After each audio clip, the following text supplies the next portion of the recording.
하나가 한 성령의 은혜 가운데 거하게 하여 주옵소서. 감사드리며 예수님 이름으로 기도합니다. 아멘.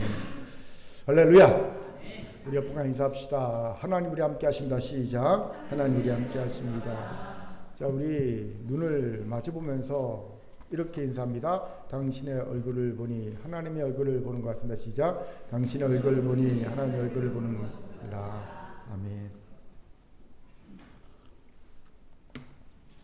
다 저를 주목해 주시기 바랍니다. 포스터 하나를 보죠. 이 포스터는 지난 대선 때 이재명 선대위 청년본부에서 내건 포스터입니다. 무슨 내용의 포스터인가요? 실패의 경험을 삽니다. 당신의 실패가 청년 정책이 됩니다. 라는 문구가 그 내용을 알려주지요. 청년들의 실패, 경험담을 모집하여 청년 정책을 세우는데 도움이 되도록 실패왕을 뽑는다는 내용의 포스터이지요. 저는 이 실패왕 포스터가 당시 고마웠던 기억이 있습니다. 왜요? 우리가 다 알다시피 우리 사회는요, 실수와 실패에 대해 관용하기는커녕 가혹하면서 느껴지게 하는 사회이기 때문이지요. 그렇기에 국민들의 심리 상태를 보면 실수와 실패는 곧 인생 끝이라고 생각하고 있음을 확인하게 됩니다. 심리 결과를 보면요, 한국 국민들은 실수, 실패, 곧 인생 끝이라고 생각한대요. 그리고 이런 실수와 실패에 대한 관용 없는 가혹함의 가장 큰 피해자가 바로 2030 청년들이지요. 왜요? 이들은 이제 갓 사회에 발을 들인 사회 초년병들이자 사회에서 소위 쩌리들이기 때문입니다. 쩌리가 무슨 뜻인지 아십니까? 제가 이번에 둘째 딸을 통해서 배웠습니다. 쩌리는요, 꼴찌, 예, 핫바리, 뭐 이런 뜻이라는 거예요.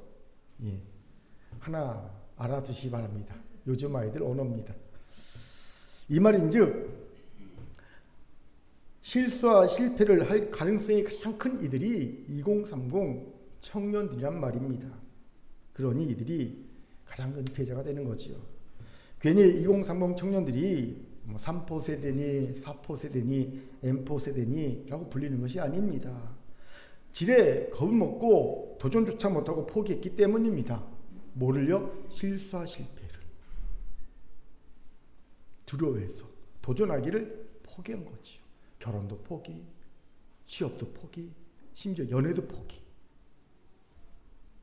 이런 상황이니 2030 청년들을 향해 당신의 실패의 경험을 삽니다. 당신의 실패가 청년 정책이 됩니다. 라는 구호가 개인적으로 고마웠던 겁니다. 그런데 이런 실수와 실패에 대한 두려움은 사실 세상 사람들의 것만은 아닙니다. 놀랍게도 아버지 하나님의 자녀인 우리에게도 동일하게, 아니 어쩌면 더 강하게 있는 것이 두려움이지요. 왜 이런 말 합니까? 그리스도인에게 실수와 실패는 단순한 실수와 실패가 아닌 불순종의 결과로 인식되잖아요. 그래서 죄의 영역으로 넘어가 버립니다. 불순종의 문제로 인식되어 죄의 영역으로 넘어가니 이건 단순한 실수와 실패가 아닌 겁니다. 우리는 그런 예를 실로암 목가에 나면서 소경되었던 자에 대한 제자들의 질문에서 보게 됩니다. 요한복음 9장 2절을 같이 읽겠습니다. 시작. 제자들이 물으되 랍비여, 이 사람이 맹인으로 난 것이 누구의 죄로 인함이니까? 자기니까? 그의 부모니까? 요한복음입니다. 요한복음 9장 2절. 시작. 제자들이 물어 이르되 랍비여, 이 사람이 맹인으로 난 것이 누구의 죄로 인함이니까? 자기니까? 그의 부모니까? 보세요. 제자들은 나면서 맹인이 되어 그 사회에 나고자 실패자가 되어버린 이를 두고 누구의 죄로 인해 그가 맹인이 되었는지를 묻습니다. 실수와 실패는 곧 죄의 결과라는 뿌리 깊은 인식이 신앙인에게 있음을 보게 되죠. 이런 예는 동방의 의인이라는 욥에게서도 보이지 않습니까? 욥과 친구들이 서로 논쟁한 이유가 뭡니까? 욥의 실패를 보고 친구들은 욥의 죄의 결과일 테니 회개하라고 촉구한 반면에 욥은 자기의 무죄를 주장했기 때문입니다. 여기서도 실수와 실패는 곧 죄의 결과라는 뿌리 깊은 인식을 발견하게 되지요. 이러니 그리스도인들은요, 실수와 실패가 준 직접적인 결과라는 어려움 플러스 그런 자신을 보는 사회의 편견 어린 시선, 게을러서 혹은 능력이 없어, 실수했어, 실패했어 라는 사회적 편견 플러스 종교적 편견과 맞닥뜨려야 하는 삶 중에 어려움이 있음을 봅니다. 이러니 실수와 실패가 얼마나 두렵겠습니까? 여기에서 두 가지의 신앙의 암덩어리들, 암적인 것들이 생기는 것을 봅니다. 하나는 두려워하는 종의 마음이고요. 다른 하나는 외식하는 마음입니다. 안타깝게도 많은 신자가 기쁨과 감사와 자발성을 가지고 신앙생활을 하기보다는 죄를 짓지 않으려고 신앙생활을 합니다. 그 마음 중심에는 항상 두려워하는 종의 마음이 있음을 봅니다. 여러분, 우리는 하나님의 자녀지요. 하나님은 우리를 그의 종으로 삼으시려고 독생자를 아끼지 않고 십자가에 내어주신 분이 아닙니다. 종 삼으려고 십자가에 독생자의 죽음을 허락하신 것이 아닙니다. 그렇기에 더 이상 죄를 짓고 벌 받을까 봐 두려워서 억지로 하는 신앙생활을 하지 마십시오. 해서는 안 됩니다. 아버지 하나님은요, 우리의 실수와 실패, 심지어 죄악에 대해 일일비하신 분이 아닙니다. 일일비하시면서 바로 진노의 심판을 내리신 분이 아닙니다. 대신 우리 아버지 하나님은 오래 참으시고 관용으로 대하시는 분이십니다. 아멘. 아멘. 아멘입니다. 그러니 우리가 지금 살아있죠. 간혹 성경에 나오는 즉각적 심판을 내리시는 경우는 따로 따져봐야 합니다. 그러면 충분히 그럴 만한 이유들이 있음을 우리가 알게 되지요. 예를 들어 광야의 이스라엘 백성의 경우는 아버지 하나님이 그들의 실수와 실패에 대해 바로바로 즉각적으로 심판하지 않으십니까? 땅을 갈라서 지진으로 폭삭 다 빠져 죽게 하시는가, 불을 내려서 지를 사리게 하시는가, 즉각 심판하지 않습니까? 왜 이러신 걸까요? 간단합니다. 광야는 하나님의 군대 양성소이기 때문입니다. 군법은 사회법과 달리 엄하죠. 전시에는 직결 처분도 가능한 것이 군법입니다. 광야의 이스라엘 백성들은요, 그때 군법의 적용을 받았던 겁니다. 그러니 광야의 경우를 일반화해서는 안 됩니다. 이외에도 각 경우마다 특별한 이유가 있으면 알 수가 있어요. 그렇기에 설령 실수하고 실패하고 죄악을 저질렀다 해도 두려워하는 종의 마음이 아닌 회개하는 자녀의 마음을 가지세요. 자녀는 부모가 징계의 손을 들잖아요. 그러면요, 도망가지 않고 울면서 부모 뼈에 안깁니다. 그러면 자녀를 향해 들었던 징계의 손은 어느덧 자녀의 등을 쓰다듬는 위로의 손으로 바뀌는 거예요. 이게 자녀입니다. 자녀는 징계가 두려워 도망치는 자가 아니라 회개하여 아버지의 품에 안기는 자입니다. 내가 자녀인지 종인지 이거를 확인해 보면 됩니다. 징계의 손에 든 것이 보입니까? 종은요, 두려워 도망칩니다. 하지만 자녀는요, 울며 그 품에 안깁니다. 그래서 징계의 손이 등을 싸는 위로의 손으로 변화되게 합니다. 이게 자녀입니다. 여러분은 종의 마음을 가졌습니까? 자녀의 마음을 가졌습니까? 자녀의 마음을 가졌기를 바랍니다. 아멘. 두 번째로 실수와 실패를 두려워하는 것이 낳는 신앙의 암적인 것은요, 외식하는 마음이에요. 내 실수와 실패, 죄악을 남이 아는 것은 곧 내가 사회적으로, 신앙적으로 끝난 것이라는 뜻으로 여기는 거예요. 아, 내 실수와 실패를 남이 알아? 죄악을 남이 알아? 난 이미 사회적으로, 신앙적으로 끝났어. 이렇게 여기는 겁니다. 그러니 필사적으로 감추려고 하는 것 아니겠습니까? 무슨 수를 쓴지 감추려고 하는 거죠. 이러니 더욱 외식할 수밖에 없게 되는 겁니다. 그런데 이 외식이야말로 예수님께서 가장 경계하시며 저주까지 하신 죄악임을 기억해야 합니다. 마태복음 23장에 보면 예수님께서 외식하는 서기관들과 바리새인들을 향해 6개의 저주문을 선포하고 계신 겁니다. 그 자비하신 예수님께서 6가지의 저주문을 선포하십니다. 그중 몇 가지를 보겠습니다. 13절부터 15절까지 같이 읽겠습니다. 시작. 화 있을진저 외식하는 서기관들과 바리새인들이여, 너희는 천국 문을 사람들 앞에 닫고 너희도 들어가지 않고 들어가는 자도 들어가지 못하게 하는도다. 화 있을진저 외식하는 서기관들과 바리새인들이여, 너희는 교인 한 사람을 얻기 위하여 바다 육지를 두루 다니다가 생기면 너희보다 배나 더 지옥 자식이 되게 하는도다. 아멘. 그렇기에 신앙인이 가장 경계할 죄가 바로 외식입니다. 한마디로 척하는 겁니다. 아는 척, 하는 척, 된 척 하는 겁니다. 그런데 여러분, 사람은 속일 수 있어도 아버지 하나님은 속일 수 없습니다. 아버지 하나님은 우리의 외식을 다 하십니다. 머리털까지 세심받은 분인데 모르시겠습니까? 그렇기에 척하지 맙시다. 아버지 하나님께 척하면요, 척결당할 수 있어요. 아, 이 라임 좋지 않습니까? 척하면 척결당한다. 아, 제가 흐뭇합니다.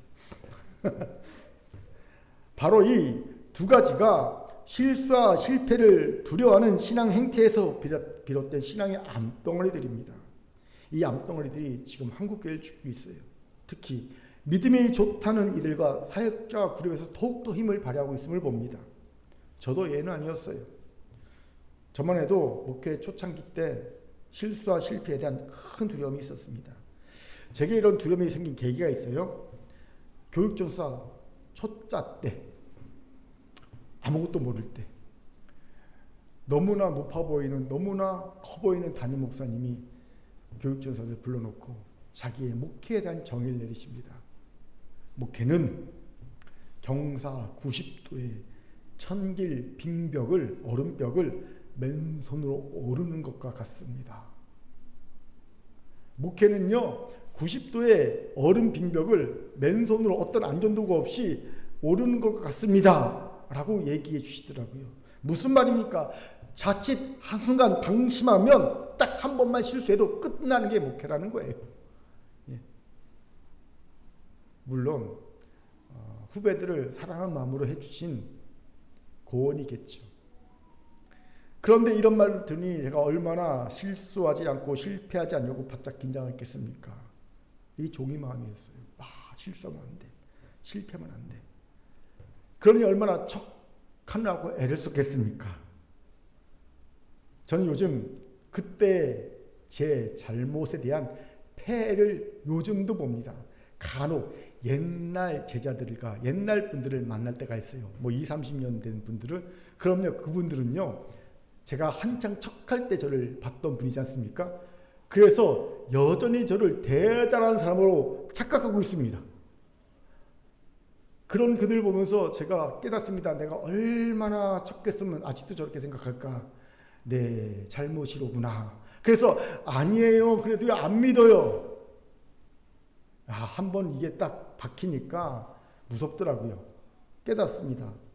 내 탓이다.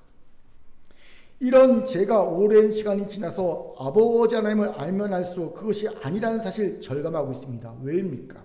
아버지 하나님은 우리의 실수와 실패, 죄악까지도 우리를 위해 일하게 하시는 분이기 때문입니다. 제가 요즘 강조하는 이 말을 많이 들었을 겁니다. 우리의 성공은요, 우리에게 성취와 명예를 줍니다. 뭘 준다고요? 성취와 명예를 줍니다. 하지만 우리의 실수와 실패, 죄악은요, 우리에게 성찰과 성숙을 줍니다. 뭘 줍니까? 성찰과 성숙을 줍니다. 이거 꼭 기억하십시오. 여러분, 한번 자신을 돌아보세요. 여러분이 언제 자신을 성찰하고 성숙의 길로 들어서게 되었는지를 분명 성공의 기쁨에 겨워 환호성을 지를 때 그때는 아니었을 겁니다.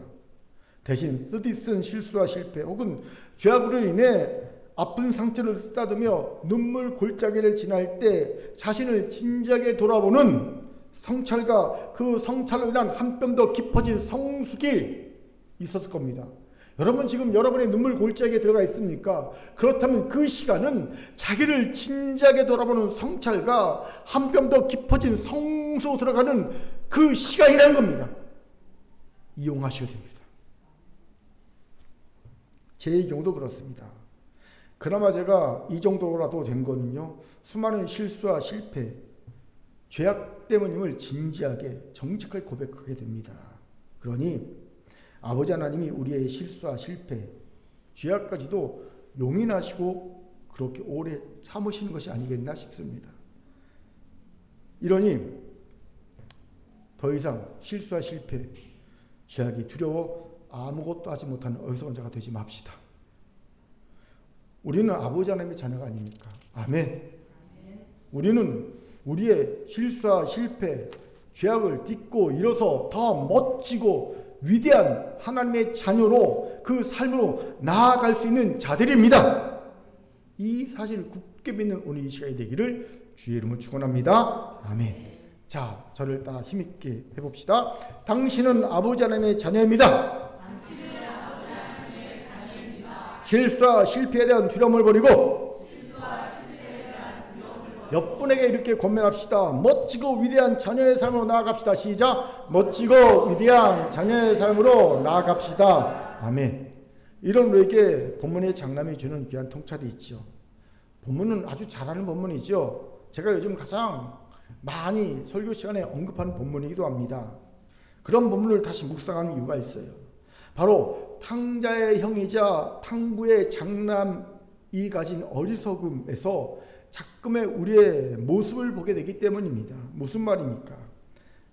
장남은 아버지의 재산을 가지고 외국에 가서 다 탕진하고 돌아온 동생을 그저 아무런 조건 없이 다시 받아주고 도와여 동생에게 아들의 지위를 회복시켜 주었을 뿐만 아니라 잔치까지 베풀어 주고 있는 아버지를 보면서 분노하죠. 그리고 잔치에 들어가지 않고 이런 말합니다. 같이 28절부터 3절까지 읽겠습니다. 시작. 그가 노하여 들어가고자 하지 아니하거늘 아버지가 나와서 권하는데 아버지께 대답하여 이르되 내가 여러해 아버지의 명을 어김이 없거늘 내게는 염소 새끼라도 주어 나와 내보소 즐기게 하심이 없더니 아버지의 살림을 창녀들과 함께 삼켜버린 이 아들이 돌아오매 이를 하여 살진 송아지를 잡으셨나이다. 아멘.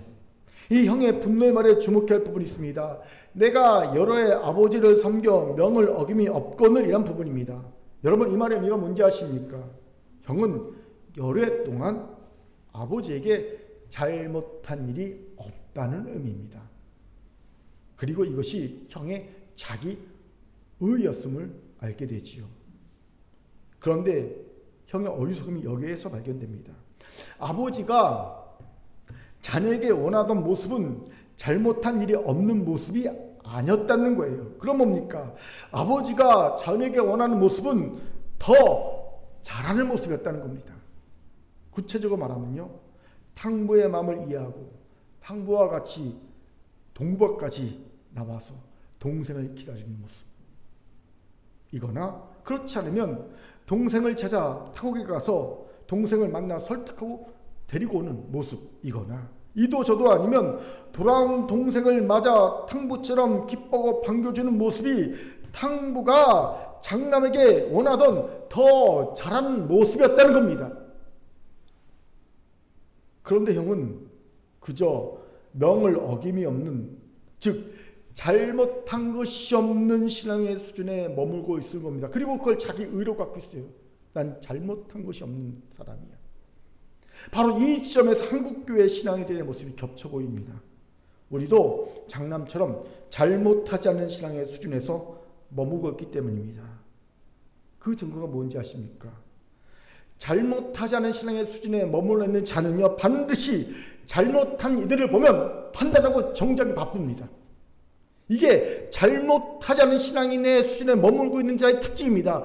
잘못한 이들을 보면 판단하고 정죄합니다. 하지만 잘못하지 않는 수준을 벗어나 더 잘하려고 하는 수준으로 나아가는 이는요, 탕부의 마음을 품습니다. 상대의 잘못에 대해 판단하지 않습니다. 정죄하지 않습니다. 도리어 사랑으로 그 허다한 험을 덮으러 갑니다. 더 잘하려고 하면요, 탕부의 마음을 갖습니다. 하지만 그저 잘못하지 않으려는 수준에 머무면요, 판단하고 정죄하는 장남의 수를 갖습니다. 이제 우리 자신을 돌아봅시다. 우리는 어떤 신앙의 모습을 가지고 있습니까? 잘못하지 않는 신앙의 수준에 머물러 있습니까? 아니면 더 잘하려는 신앙의 수준으로 나아가고 있습니까? 혹시 이도저도 아니게 아무 생각 없이 이 자리에 앉아있는 분은 없습니까? 여기에서 중요한 질문이 생깁니다. 그럼 어떻게 해야 잘못하지 않는 수준의 신앙, 장남의 어리석은 신앙의 수준에서 벗어날 수 있을까요? 같이 그 방법을 알아봅시다. 먼저 탕부한 하나님의 마음을 알아야 합니다. 왜 우리가 그토록 실수와 실패, 죄악이 두려워서 잘못하지 않는 신앙에 머물고 있습니까? 탕부 하나님을 모르기 때문입니다. 정확히 말하면 탕부 하나님이 그 자녀에게 원하시는 수준이 어디까지인지를 모르기 때문입니다. 많은 이들이 탕부 하나님이 원하시는 수준을 윤리, 도덕적 수준으로만 생각합니다. 여러분, 신앙을 윤리, 도덕 수준에서만 생각하면 신앙은 그저 잘했다, 잘못했다의 한계 안에 머뭅니다. 잘했다, 잘못했다. 이러니 잘못에 걸려들어 틀리지만 않으려고 노력하는 신앙에서 벗어나지 못하는 겁니다. 한국교회 보십시오. 매번 옳다, 틀렸다를 놓고 싸우지 않습니까? 더 깊은 곳으로 나아가지 못합니다. 장남도 보십시오. 자신은 옳았고 동생은 틀렸는데 왜 동생을 받아주고 잔치까지 베풀어 주냐고 분노하지 않습니까? 장남의 보기에 이건 공평과 정의가 아니었던 겁니다. 그런데 장남이 만약 아버지가 탕부라는 사실을 알았다면 어찌 되었을까요? 분명 달라졌을 겁니다. 그런데 탕부는 이미 자신이 탕부라는 것을 장남에게 확실히 보여준 바가 있습니다. 저번에 이 본문으로 설교할 때 이미 말씀드린 부분이 있어요. 15장 12절 같이 읽겠습니다. 시작. 그 둘째가 아버지에게 말하되 아버지여 재산 중에서 내게 돌아올 분깃을 내게 주소서 하는지라. 아버지가 그 살림을 각각 나눠 주었더니 아멘. 보세요. 아버지는 둘째에게만 자기의 재산을 흥청망청 나눠준 것이 아닙니다. 각각 나눠줬다. 즉 장남에게도 흥청망청 재산을 나눠줬다는 겁니다. 그렇게 아버지가 탕부라는 사실은 장남도 진즉에 알았어야 했습니다. 그런데 그는 여전히 모르고 있습니다. 모르고 있으니 잘못하지 않으려고 아버지 염소새끼 한 마리도 손대지 않는 고지식한 삶을 산 게 아니겠습니까? 여기에서 설명이 좀 필요합니다. 장남은 아버지가 자신을 위해서는 염소새끼 한 마리라도 주어 자신의 법과 함께 즐기도록 하지 않았다고 원망하지요. 그런데 이게 원망할 일입니까? 그가 아버지에게 달라고 했다면 안 주셨겠습니까? 아니요. 염소새끼가 문제입니까? 황소라도 잡아 주었을 겁니다. 그런데 자신이 스스로 정하지 않았습니다. 왜요? 이게 왜가 중요합니다. 왜 장남은 아버지에게 염소새끼 한 마리를 정하지 않았을까요? 잘못하지 않으려고. 잘못하지 않으려고. 그래 놓고 이제 와서 아버지 탓을 하고 있습니다. 장남이 아버지를 정말 모르고 있었다는 사실을 확인하는 순간입니다. 여기에서 우리는 그가 자기의 의로 삼았던 내가 여러의 아버지를 섬겨 명을 어김이 없거늘 이라는 말이 얼마나 말도 안 되는 힘이 없는 말인지를 알게 됩니다. 마치 윤석열 씨가 기자회견하면서 대국민 담화하면서 2년 반 동안 밤낮으로 국가와 나라를 위해 애쓰고 수고했다 라는 말이 얼마나 힘이 없는 말인지 국민이 다 알듯이 말입니다. 말도 안 되는 말이죠. 내가 이해는 합니다. 술만 먹었다 그러면 정직하고는 이해하겠는데. 생각해 보세요. 아버지가 어떤 마음을 가진 분인지도 모르면서 그 심중은 전혀 이해하지 못하면서 어떻게 그 명을 진심으로 순종할 수 있겠습니까? 여러분, 누군가가 내 명을 따르는데 내 마음을 전혀 모르고 해. 답답할까요? 답답하지 않을까요? 답답할 겁니다. 그가 제대로 내 명을 이해하고 내 명을 따라 행할 수 있겠습니까? 아니요. 마음을 전혀 모르는데 어떻게 그 명을 제대로 따라 순종할 수 있겠습니까? 아마 탕부는요, 속으로는 무지 답답했을 겁니다. 저놈, 내가 진짜 원하는 것은 동생 찾으러 가는 건데, 내가 진짜 원하는 것은 나와 함께 동북아까지 와서 동생 기다리는 건데, 저는 내 마음도 모르고 저러고 있네. 답답했을 겁니다. 그러니 아버지를 섬겨 명을 어김없단 말은 그저 자기 착각에 빠진 말일 뿐이라는 거예요. 그렇게 탕부 하나님의 마음을 아는 것이 중요합니다. 왜 탕부 하나님이 호세아서에서 4장 6절에서 이런 탄식을 하십니까? 우리 같이 읽어봅시다. 시작. 내 백성이 지식이 없으므로 망하는도다. 내가 지식을 버렸으니 나도 너를 버려 내 제장이 되지 못하게 할 것이요, 내게 내 하나님의 율법을 잊었으니 나도 내 자녀들을 잊어버리리라. 여기서 지식은 율법 내용을 아는 것이 아닙니다.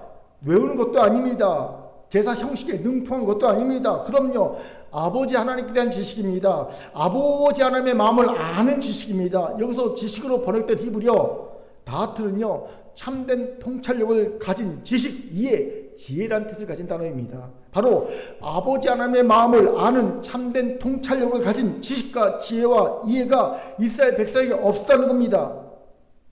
그런데 우리는 어떻습니까?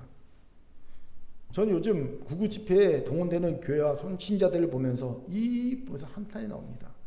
어떻게 저렇게까지 아버지 하나님의 마음을 모를 수 있을까 싶기 때문입니다.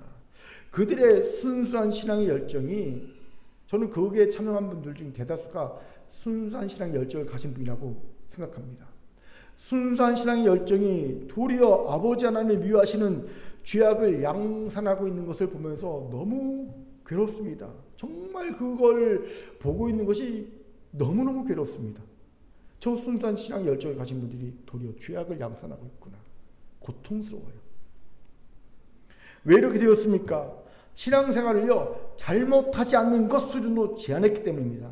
이러면 신앙생활을 도덕적, 윤리적으로 쉽게 이해해버립니다.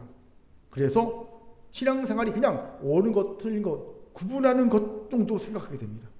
여러분, 신앙생활은 옳은 것, 틀린 것 구분하는 게 아니거든요. 이렇게 되면 그 결과가 뭔지 아십니까? 아버지 하나님의 마음을 생각하고 알 필요를 못 느낍니다.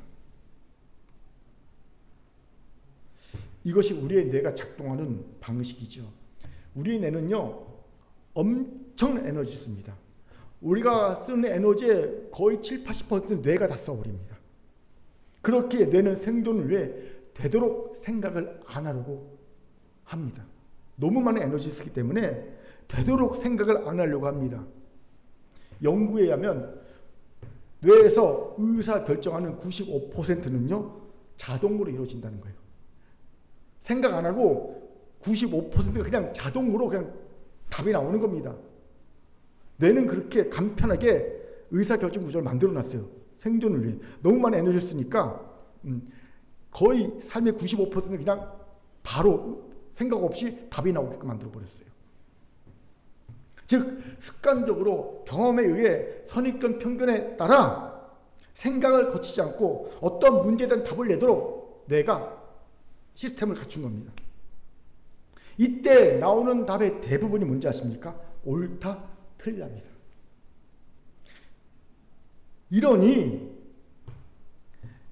신앙생활을 윤리 도덕적으로 딱 세팅해버리면 아버지 하나님의 마음을 알 필요도 없이 모든 것을요 옳다, 틀리다라는 구조로 바로 답이 나와버리는 거예요. 그냥 모든 것이 이 문제가 딱 들어온 순간 생각 없이 아버지 하나님 이 부분을 어떻게 생각하실까, 이 생각 과정 없이 그냥 옳은 일, 틀린 일 딱 나와버리는 겁니다. 예를 들어볼까요? 이미 신앙인의 뇌는 이런저런 가르침과 이런저런 경험과 선입견 편견에 따라 담배 피우지 않는 것은 옳은 것, 담배 피우는 것은 틀린 것이 한 식의 답을 만들어 놓고 있습니다. 그렇죠? 이러니 이 부분에 대해서는 더 이상 아버지 하나님의 마음을 알려고 하겠습니까? 이미 답이 나왔는데 알려고 하지 않지요. 그저 틀린 것만 안 하려고 합니다. 이건 담배 피우는 건 틀렸으면 안 하면 되지. 그 결과 담배 피우는 일 보면 심지어 어떤 이들은 담배 피면 지옥에 가! 라는 끔찍한 저주 말하는 겁니다. 하는 겁니다. 여러분, 담배 피면 지옥에 갑니까? 안 갑니다. 지옥에 안 가면 담배 핀다고. 참고로 저는 담배를 안 피웁니다.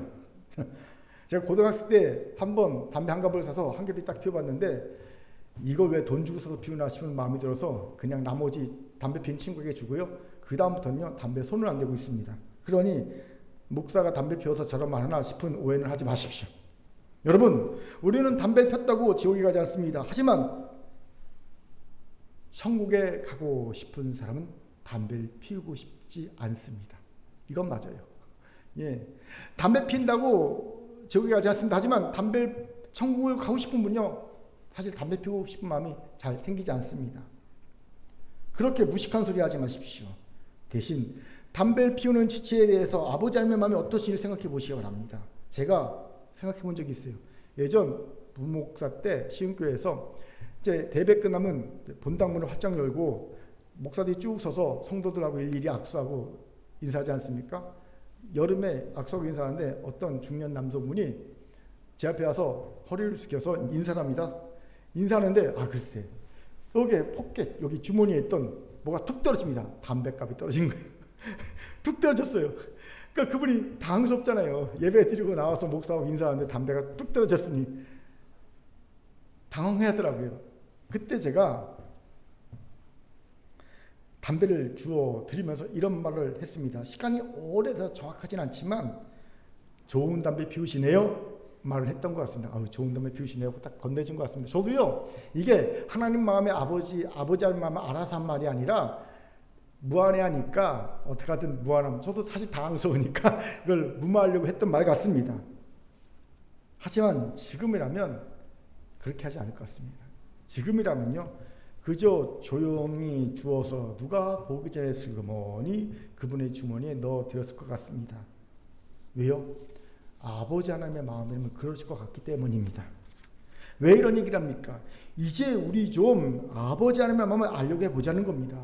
각 경우마다 아버지 하나님이 어떻게 생각하실까, 어떤 마음을 갖고 계실까를 좀 알려고 해보십시오. 그냥 무조건 이건 옳아, 이건 틀려 생각 없이 그렇게 바로바로 판단하고 정죄하며 그렇게 하지 않아야 된다는 겁니다. 그러면 생각하게 되면 아버지 하나님이 탕부 하나님이라는 것을 알게 됩니다. 이를 여러분 좀 성경 묵상도 깊게 하시고요. 좋은 신앙서적 일반 교양책도 읽어보시고요. 좋은 신앙의 교제도 하시고요. 또 여행도 다니시고요. 다양한 경험하십시오. 이런 모든 것들이 다 아버지 하나님의 마음을 아는 데 도움이 됩니다.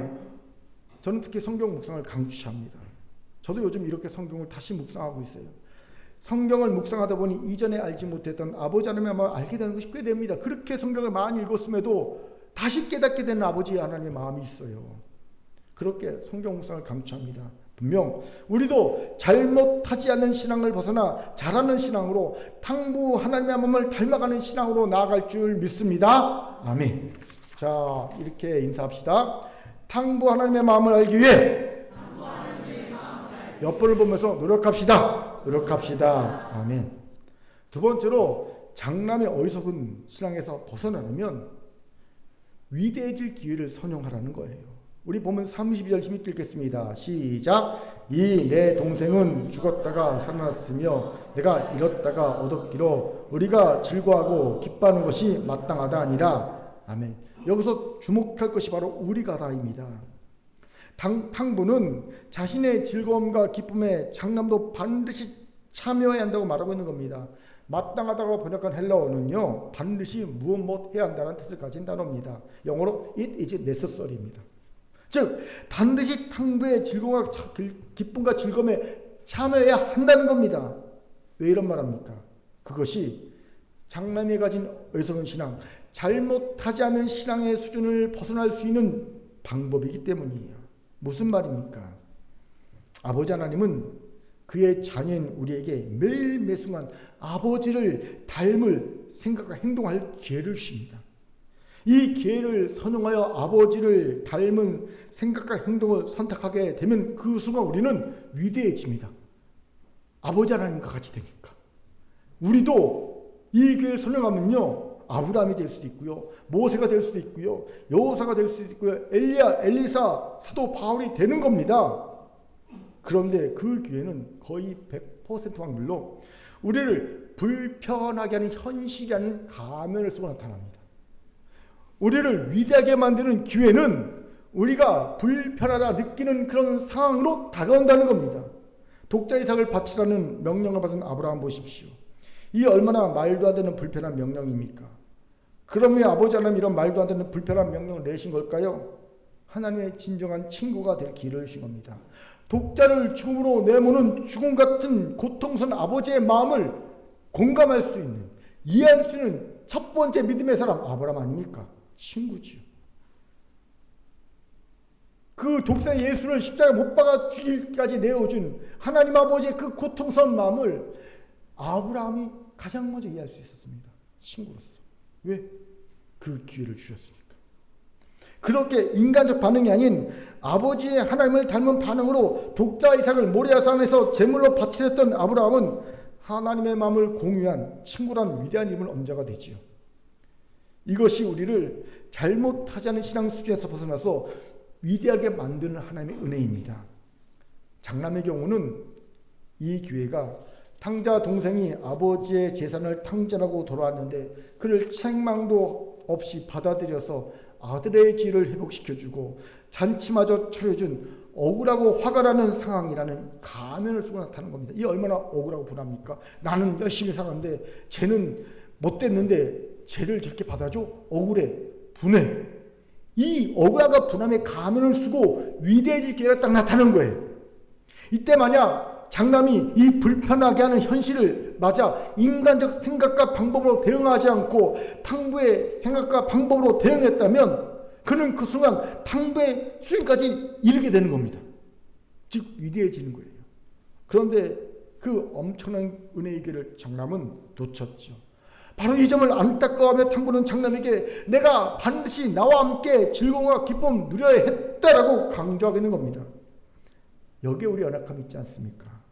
우리는 너무 쉽게 위대해질 수 있는 은혜의 길을 놓치고 삽니다. 그저 세상의 가치관과 방법대로 대응하거나 기껏 한다는 것이 잘못하지 않는 수준에서 대응했기 때문입니다.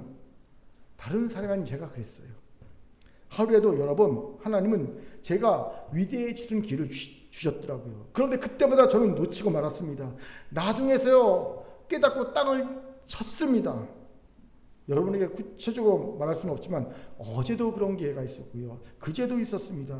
아니 가만히 생각해보면 매일마다 그런 기회를 하나님이 주셨지만 다 놓치고 그저 제가 할 수 있는 최선은 죄를 짓지 않는 수준으로 대응하는 것, 그것이었고요. 나중에 돌아보니까 위대해질 수 있는 기회를 놓쳐서 후회한 적이 한두 번이 아니었던 걸 깨닫게 됩니다. 어제 말씀을 준비해서 깨달았어요. 야, 내가 바보였고. 그래서 성찰했습니다. 왜 그랬을까?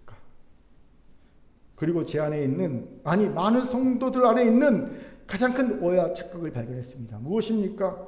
모든 세상 이치는 인과응보의 법칙에 따라 진행되어야 한다는 오해와 착각입니다. 즉 나쁜 짓을 하면 벌을 받고 착한 일 하면 복을 받는다는 지극히 상식적인 인과응보의 법칙이 된 굳센 신념이 제 안에 있음을 본 겁니다. 그렇기에 탕부의 마음으로 탕자와 같은 일을 감싸줘야 할 때 전 장남처럼 되어 판단하고 정죄했음을 깨달은 거예요. 마찬가지로 탕부의 마음으로 제 자신을 감싸줘야 할 때도 전 스스로 장남이 되어 저를 자책했음을 보았습니다. 이러니 위대해질 기회를 다 놓치고 만 겁니다. 그런데 저만 아니라 여러분도 저와 비슷하지 않습니까? 우리가 왜 장남의 어리석음을 따라갑니까? 인과응보의 법칙에 대한 확고한 신념이 우리에게도 있기 때문이죠. 이건 마치 욥기에 나온 욥과 친구들과 같습니다. 이들이 왜 서로 죽일 듯 논쟁했습니까? 인과응보의 법칙에 따르면 욥이 받은 재앙은 욥의 죄악의 결과가 틀림없다는 친구들의 주장이 있었고요. 인과응보의 법칙에 따라 나는 죄가 없는데 재앙을 받고 있으니 이건 하나님 잘못이다, 하나님과 따지겠다는 것이 욥의 주장입니다. 욥이나 욥의 친구들이나 굳건한 신념이 있습니다. 뭡니까? 인과응보의 법칙이라는. 인과응보의 법칙에 따라 욥은 잘못했다. 인과응보의 법칙에 따라 나는 억울하니 따지겠다. 이 주장이 대립하고 있는 것 아닙니까? 이런 욥에게 하나님이 어떻게 대응하십니까? 하나님 욥에게 창조에 대한 깊은 질문 던지십니다. 악어의 힘은 어디에서 나오는가? 구름의 창고를 본 적이 있는가? 라는 질문을 통해 하나님은 욥에게 창조의 신비와 위대함을 일깨워 주십니다. 왜요? 왜 갑자기 뚱딴이가 창조 얘기를 하십니까? 인과응보를 벗어나 있는 은혜도 창조의 산물이기 때문입니다. 그렇습니다. 자격이 안 된 얘기에 주어지는 은혜, 자격과 능력이 안 된 자가 위대해질 수 있게 해주시는 은혜, 이거 인과응보를 벗어났지 않습니까? 은혜는요, 인과응보를 벗어났어요. 뭐가 원인이 있어야 결과가 있는 건데 은혜는요, 원인 없이 결과가 있는 거거든요. 은혜도 인과응보를 벗어났어요. 그래서 은혜나 창조나 똑같습니다. 창조도 무에서 유를 만드는 거잖아요. 은혜도 무에서 유를 만드는 거거든요. 하나님 왜 창조를 언급하십니까? 욥과 욥의 친구들이 인과응보의 법칙에 꽉 눌려 있습니다. 세상은 그걸만 운영되지 않아. 나는 세상을 그렇게 만들지 않았어. 내가 만든 세상은 인과응보의 법칙을 품고 넘어서는 은혜가 지배하는 세상이야. 이걸 말씀하시는 거예요. 은혜를 깨닫게 해주고 계십니다. 이 은혜는요, 이미 어떤 삶의 소망도 없는 무와 같은 욥에게 다시 삶의 의미를, 행복을 창조해 주었음을 보지 않습니까? 다 이뤘는데 다시 자녀를 얻고 부하가 재산을 2배 넣습니다. 여러분, 아무것도 없습니까? 걱정하지 마십시오. 여러분에게는 은혜가 있습니다. 나는 하나님께 뭔가를 받을 만한 자격 조건이 안 됩니까? 걱정하지 마십시오. 여러분에게는 은혜가 있습니다. 은혜는 창조의 능력입니다. 은혜는 없는 것에서 있는 것을 가능케 합니다. 이 은혜가 있어요.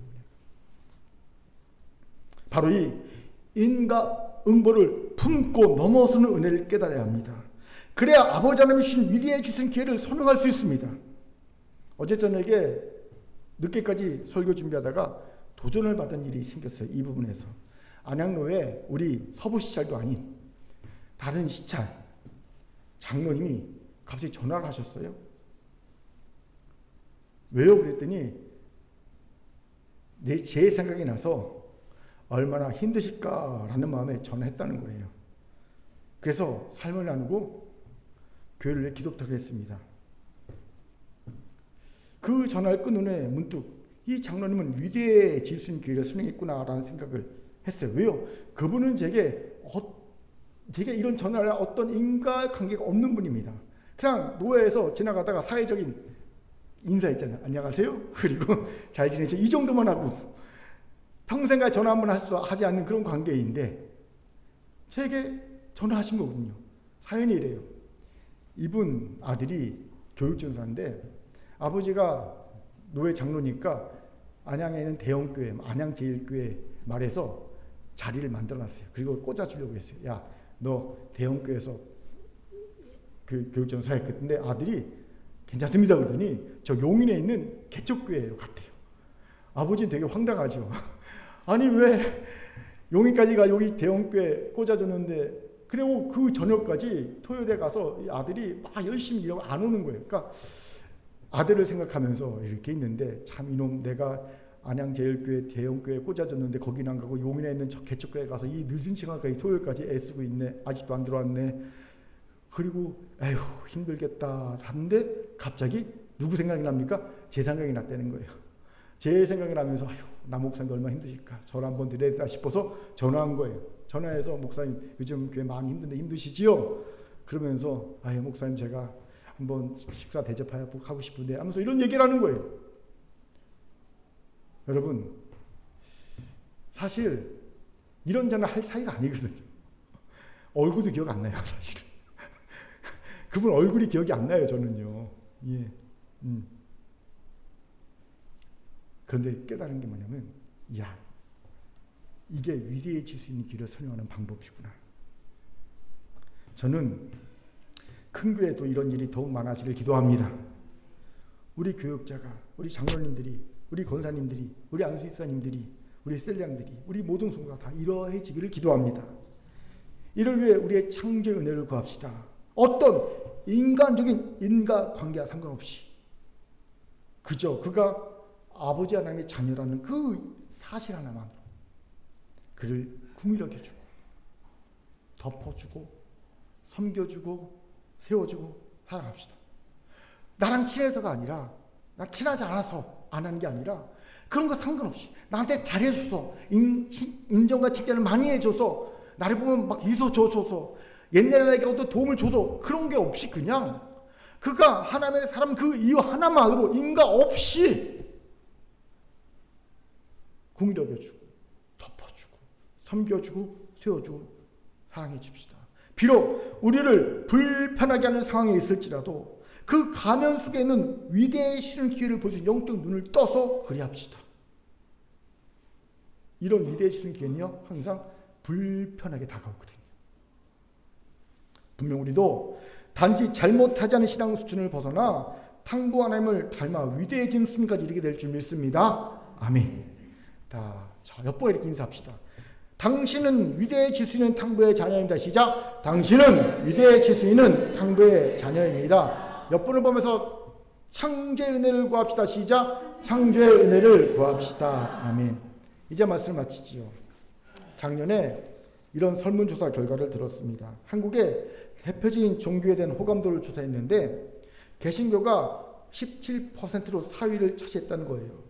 우리의 생각에는 아무리 못해도 천주교, 불교, 개신교 이 3대 종교가 있으니 3위 안에 들 줄 생각했는데 4위를 했다니까 기분이 나빴어요. 3위가 어디인지 아십니까? 3위가 18%를 차지한 원불교였습니다. 원불교. 이 의회의 조사 결과를 놓고 그 의미하는 바를 이렇게 해석한 걸 들었어요. 소개합니다. 원불교의 교리에 대해서 아는 국민들이 얼마나 되는가? 원불교가 이 사회를 위해 무엇을 하고 있는지 아는가? 우리는 그냥 원광대학병만 알지. 원불교에 대해서 몰라요. 대부분의 국민들은 모른다. 그런데도 3위를 냈다. 반면 개신교는 막대한 돈을 들여 대사회적인 봉사도 많이 하고 전도도 많이 하고 대사회적인 메시지도 많이 내는데도 불구하고 원불교보다 못한 17% 사위를 했다. 즉 아무것도 안 하는 원불교만도 못했다는 것이다. 그러니 개신교의 활동에 대해 돌아봐야 한다. 맞지 않습니까? 아무것도 안 하고 아무것도 모르는 개신교는 원불교는 18%, 막대한 돈을 들여서 여러 가지 일을 하는 개신교는 17%. 이러니 우리의 활동을 돌아봐야 되겠죠. 일리가 있습니다. 하지만 그럼에도 저는요 적어도 원불교보다는 개신교가 낫다, 가능성이 있다는 생각을 하게 되었어요. 왜요?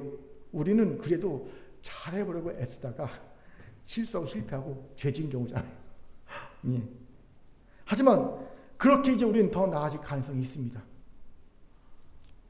이런 관점에서 저는요 자금의 구구에 빠진 이들을 이렇게 바라봅니다. 분명 잘못되었습니다. 그 집회를 이끄는 이들은 하나님의 시발을 두려야 합니다. 저는 분명히 확신이 있습니다. 예. 그 개신교 구구 집회를 이끄는 이들은 하나님의 심판을 두려워해야 합니다. 반드시 그럴 겁니다. 하지만 대다수의 어리석게 속아서 그 집회에 참여한 이들은 정상 참작을 해줘야 한다는 생각을 합니다. 왜요? 그들은 적어도 실수와 실패와 죄가 두려워 주눅들어 가만히 있지는 않았기 때문입니다. 사실 그들만큼이나 부끄러울 이들은요 실수하고 실패할까봐, 더 나아가 죄를 지을까봐 두려워서 아무것도 하지 않으면서 실수하고 실패하고 죄를 지는 이들을 판단하고 정죄한 이들입니다. 우리일 수 있다는 거예요. 아무것도 안 하면서 판단과 정죄만 하고 있습니다. 예. 여의도 집회 한번 한다 하면서 예. 판단과 정죄하고는 우리들일 수 있다는 거예요. 바로 탕부의 장남의 어리석음을 따르는 이들입니다. 그렇게 이제 실수와 실패, 심지어 죄를 저지른 것에 대한 두려움에서 벗어납시다. 우리를 구원하신 탕부 하나님의 사랑은 단지 우리를 실수하지 않고 실패하지 않는 수준으로 만들기 위한 것이 아닙니다. 그보다 그 뜻이 더 높습니다. 깊습니다. 크십니다. 넓습니다. 탕부 하나님은요, 동과 설을 우리는 절대 하나로 묶을 수 없지만 동과 설 하나를 묶을 수 있는 전능의 하나님입니다. 우리에게는요, 구기독교 신자들과 우리와 저나 절대 하나 될 수 없습니다. 우리의 생각에. 하지만 하나님은요, 묶을 수 있는 전능의 하나님이십니다. 또 반드시 그렇게 돼야 합니다. 한국교회가 살려면. 하나님은 합력과의 선을 이룰 수 있는 분이십니다.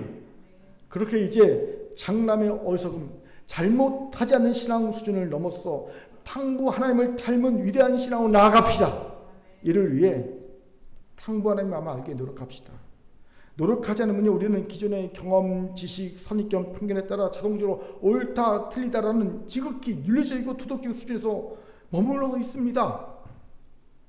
정말 천박한 기독교인이 되어버리고 말아요. 그저 옳고 틀리고 이것 해야 하고 하지 말아야 하고 이곳으로 지옥 자식 만들고 이런 수준에 머무르는 기독교인이 될 수밖에 없습니다.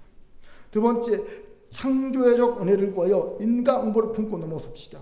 그래서 불편함의 가면을 쓰고 오는 위대의 지순 기회를 선언하여 탕부 하나님을 닮은 위대한 자녀가 됩시다. 우리도 탕부 하나님처럼 어떤 인간적인 인과관계와 상관없이 그저 그가 아버지 하나님의 자녀라는 사실 하나만으로 그를 궁을 여겨주고 덮어주고 섬겨주고 세워주고 사랑해 줍시다. 오늘 이 깨달음과 결단의 은혜가 우리 모두에게 있기를 주의 이름으로 축원합니다. 아멘. 하나님의 말씀이었습니다. 기도하겠습니다. 사랑과 자비 하나님 참 감사합니다.